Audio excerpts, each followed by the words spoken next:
Federal judges want answers. They want to know who the hell is running DOGE. Who are the people? They're being told that someone named Amy Gleason or someone's now running DOGE, but that wasn't the person who was previously supposed to be running DOGE. Everyone believed that was Elon Musk. Then they said that Elon Musk is actually a special advisor to Donald Trump. And then lawyers have been pulling the short straw and walking in front of these federal judges. And the federal judges would be asking otherwise pretty simple answers in cases involving organizations like who's running it. Like, could you imagine a federal case where, I don't know, a telecommunications company or a cable company or an owner of a business shows up and the lawyers are there and the judge asks the lawyer, so who's the president of the company? Who's the CEO of the company? Who's running it? And the lawyer goes, Judge, it's a good question. I don't know. I can tell you from experience being in front of federal judges, in most circumstances, that lawyer would probably be seriously sanctioned or warned just once before there were serious ramifications to the status of that lawyer. But we're seeing it now over and over again with these government lawyers for Trump showing up. We don't know, can't answer those questions. And judges are getting pissed. So let's pull back a little bit, Harry. Let me show you. This is from a few days ago after the Trump administration announced this Amy Gleason person that like nobody knew was running DOGE, that they said she's running DOGE. Here's what Caroline Leavitt, the press secretary for the White House, had to say. Play it. Did you announce her position to the rest of the DOGE staff?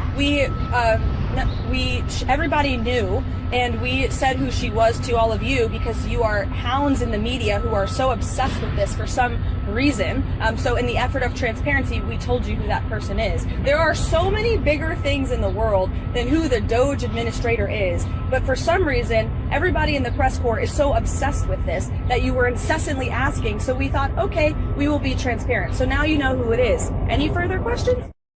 As our editor-in-chief, Ron Filipkowski, said, everybody knew except for all the lawyers appearing in the court cases for the Trump administration and the whole country lawsuits, who repeatedly said in multiple courtrooms that they didn't know. Pravda Leavitt thinks she's talking on to a Fox host or people at a Trump rally instead of people who know their stuff. And Harry, here she is about a few days before that, where she was asked who the DOGE administrator is. This was in the White House. Play it. Hey, thanks, Caroline. I wanted to ask about a federal judge yesterday was saying that they didn't know who the DOGE administrator was and was asking the lawyer for the administration who it was, and the lawyer responded, I don't know the answer to that. Can you tell us who the administrator of DOGE is? Again, I've been asked and answered this question. Elon Musk is overseeing DOGE. There are career No, Elon Musk is a special government employee, which I've also been asked and have answered that question as well. There are career officials at DOGE. There are political appointees at DOGE. I'm not going to reveal the name of that individual from this podium. I'm happy to follow up and provide that to you. But we've been incredibly transparent about the way that DOGE is working. John. So, Harry, get this. On Friday, there was a 3-hour preliminary injunction hearing in a lawsuit alleging that Elon Musk and DOGE are violating the appointments clause of the Constitution. Ann Bauer, great reporter, she's covering it. A federal judge grew frustrated with the government's counsel's inability to answer questions about DOGE's chain of command and Musk's role. This is what happened in court. Judge, so who was the head of DOGE before Amy Gleason, government counsel? I can't answer that. I don't know. Judge, I mean, that seems like a knowable fact, doesn't it? Government counsel. I'm sure it's knowable. I just don't know it. I'm very conscious of being accurate with the court. I just can't make a representation. Judge, have you asked anybody? Government counsel. I have not asked. Actually, strike that. I have asked previously and I was not able to get an answer. Judge, are you saying there was an administrator before Ms. Gleason or that there was nobody until the new person, Gleason, was put in? Government counsel. I'm not saying either because I don't know. And Bauer goes on to explain the judge went so far as to describe the lack of information as highly suspicious. Quote, I'm not saying you're not being candid, but the whole operation raises questions. Judge, is there a piece of paper, like an appointment paper? Is there one that says Elon Musk, senior advisor to the president? Government counsel. Sorry, now you're talking about Elon Musk, not the DOGE administrator. Judge, the plaintiffs are saying that Musk was the head of DOGE. You're saying he wasn't. But we can't tell you who was, which admittedly is highly suspicious. I'm not saying that you're not being candid, but the whole operation raises questions. There's an affidavit saying he is a senior advisor of the president, but there's a strange disconnect where he has referred to himself in public as affiliated with DOGE and not as a senior advisor to the president until recently after these lawsuits were filed. Having some backup documentation for that would seem to be useful.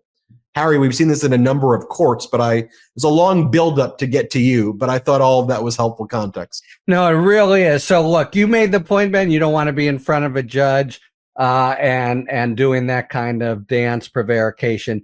You really don't want to be in front of a judge if you're a government attorney. They hold them to a higher standard. And these hapless attorneys now, who are the career folks, they're being shooed into court. And there is a sense, I've looked at these transcripts pretty carefully to some extent, and this is why the judge kept saying, I'm not saying you're not being candid. Part of what's happening is they literally don't know. They're being brought out there and there's no fact of the matter, or it's all so obscure to them. Part of it, though, I think, is they're being instructed. Don't say anything about that. Don't say anything about this, because some of their answers are, I can't say, or it's making it very clear to the court how squirrely they are being.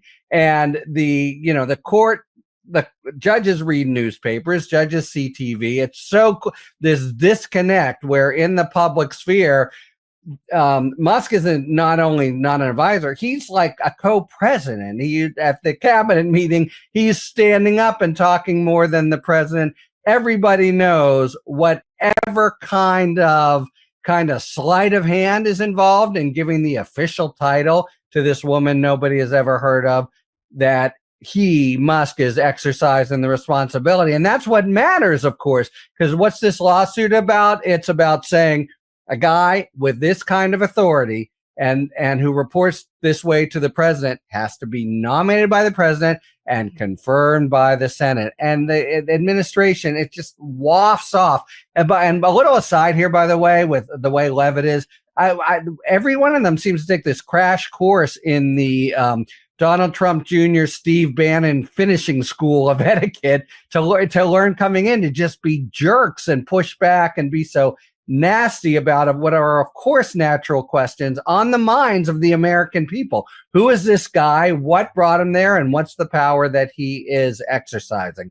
So, judges and these attorneys know they're going to pin them to the wall. And so the new guard is basically, setting them up for about as miserable an afternoon as government attorneys can have. Judges do not stand for it when government attorneys are candid, and they're just not being candid. We'll see what happens, because some of these judges, they have they've caught the bone and they're not going to let it go. And they'll say, you go back and answer this question, or who would know? I want that person to testify.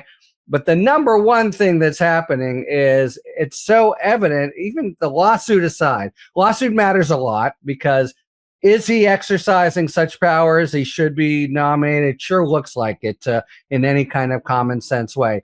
But besides that, the fundamental dishonesty that the judges know, they're the one opportunity for the country to get some kind of straight answers about this unprecedented, bizarre, and very troubling situation where this gazillionaire with no experience whatsoever and conflicts, up past his eyebrows, is calling all the shots and being the effective CEO of the country. So, it was smart to bring this appointments clause lawsuit, and it's going to be a vehicle for the courts to really get at it. And a final point is, it's going to be really, all of this stuff is preliminary. If they hold for the government, it'll still go up to the Court of Appeals, maybe even the Supreme Court. But this is the unique chance at the district court level to get the facts. Get somebody here and you tell me, what he does. I want Mr. Musk here. Get him here. Because that will be the facts that are developed for the courts of appeals to look into. And that's the most we're going to know, right? Whatever Levitt says, they are obviously being anything but candid, and they're trying to obfuscate every way they can. Yeah, this is one of those Russian babushka dolls, which is, exactly. which I think it might be feels- Matrushka, but it's something. Yeah, right. whatever, Yeah, right. it's Babushka's the handkerchief and whatever. whatever. But the dolls that are, they're hiding Elon. As Donald Trump lied, they're eating the dogs, they're eating they're hiding the Elons, they're hiding the Doge, Right.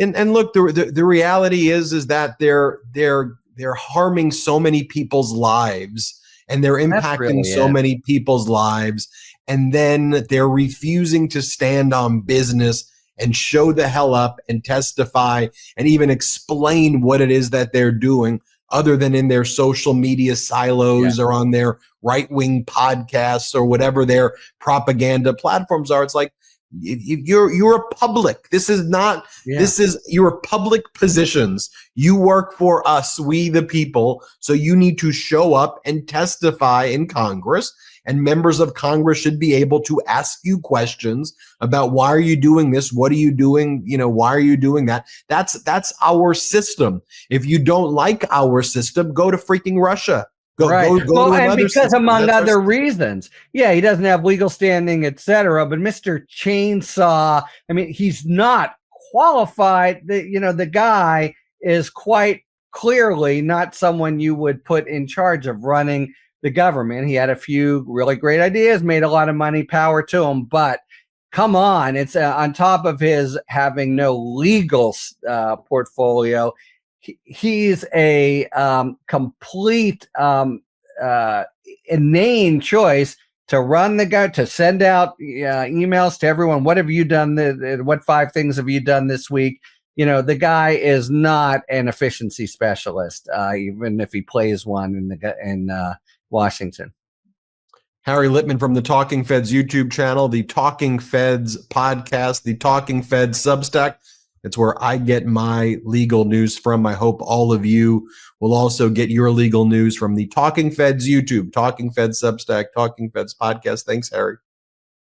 Thank you, Ben. Can't get enough Meidas? Check out the Meidas Plus Substack for ad-free articles, reports, podcasts, daily recaps from Ron Filipkowski, and more. Sign up for free now at MeidasPlus.com.